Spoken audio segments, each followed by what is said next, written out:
ครับสบายดีพ่อแม่พี่น้องสุขุสุคนเด้อเพราะว่าจะเป็นฝั่งลาวหรือว่าฝั่งไทยเนาะมื้อนี้ครับเจ้าก็ได้ขุดดินเนาะขุดคุมสวนไม่วิกเนาะขุดใส่ปุ๋ยนี่ใบงามๆเด้อพี่น้องเด้อใบเกินร้อยเนาะแล้วไป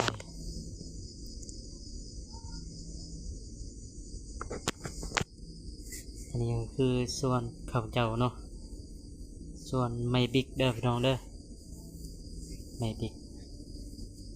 อันนี้ก็คือเอาขุดคุมแล้วใส่ปุ๋ยเนาะปุ๋ยแรงเพราะว่าสิให้มันใหญ่ไว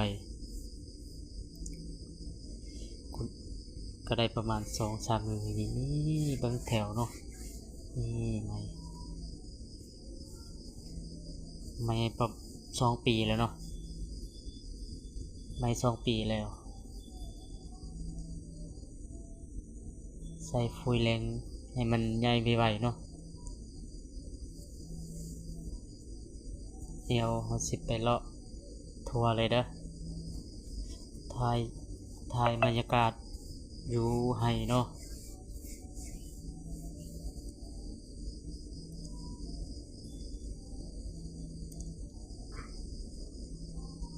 คลิปนี้ก็ฝากให้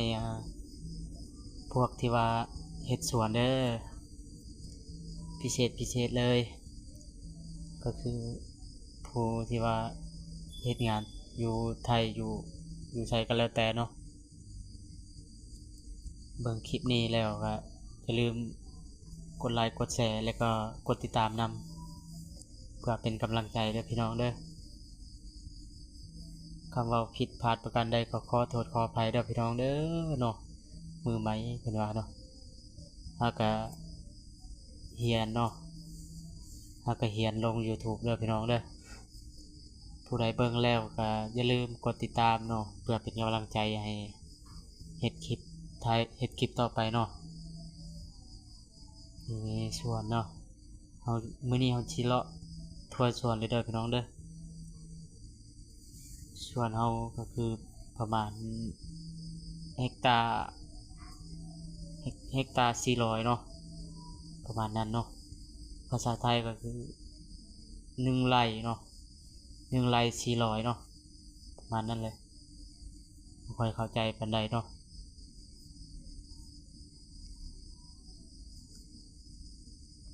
นี่เบิ่งใบงามๆเลยเด้อ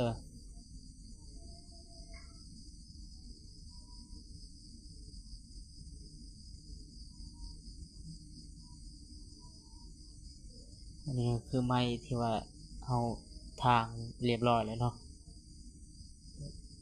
แล้วเฮาก็ทายแล้วก็มีตัวยังบ่ฮอดโตวที่ว่าเฮายังบ่ทางเด้อพี่น้องเด้อมันก็สิเรียนเป็นแถวแบบนี้เนาะเพราะว่าเฮาปลูกเป็นแถวอยู่แล้วมันจึงได้ให้มันใหญ่เสมอแล้วเวลาเฮาตัดมันก็สบายเนาะความกว้างประมาณ4 เมตรเนาะ4 เมตรแล้วก็ความยาว1.7 เมตรเนาะความยาว1.7 เมตรเด้อ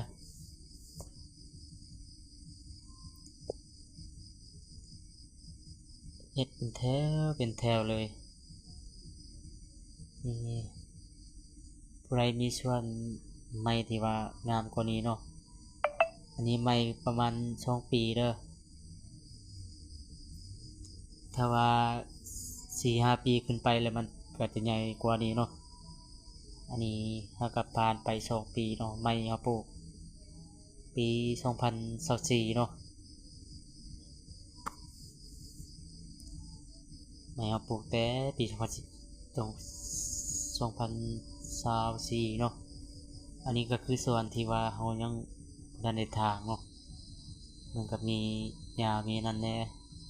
มันก็รกแน่เนาะเฮายังบ่ถางเด้อตัวนี้เด้อส่วนตัวนี้แม่นเฮายังบ่ถางเนาะ ราะว่าเราใส่ฟูยครึ่งหนึงก่อนอีกครึ่งหนึงแล้วใส่ฟูยตัวนั้นเราจังต่อตัวนี้เนาะเราจังสิต่อตัวนี้แล้วก็เฮ็ดให้มันแล้วเลยนะแบบประมาณ 4-5 มื้อนี่แหละเนาะจังสิแล้วเพื่อสิแล้วมันบ่แม่นง่ายเนาะ